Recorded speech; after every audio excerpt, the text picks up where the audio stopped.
लोग कहते हैं मेहनत सब कुछ बदल देती है, पर इतिहास बार बार एक और ही सत्य कहता आया है कि जो विधि ने लिखा है वो अपने समय पर फूल बनकर खिलता जरूर है, न उससे पहले न उसके बाद।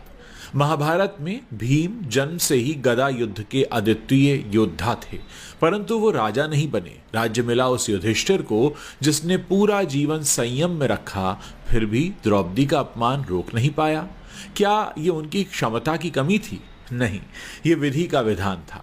कर्ण सूर्यपुत्र होकर भी शापों का बोझ लेकर पैदा हुआ। दुनिया ने उसे सूत पुत्र कहा, जबकि कौशल उसके रक्त में था। भगवान श्री कृष्ण ने भी कहा, कर्ण मैं तुम्हारी महानता बदल सकता हूं, पर तुम्हारा भाग्य नहीं, क्योंकि उसे तो तुम जन्म से ही निभाने के लिए आए हो। बुद्ध के पिता ने उन्हें महल में बंद रखा, ये सोचकर कि वो कभी दुख न देखेंगे, और जब दुख नहीं देखेंगे तो सन्यासी भी नहीं बनेंगे। परंतु जब विधि का समय आया तो एक क्षण में उन्होंने सिंहासन छोड़ दिया और दुनिया उन्हें तथागत के नाम से जानने लगी। न उन्हें पिता रोक सके न राज्य, क्योंकि निर्णय ऊपर से था।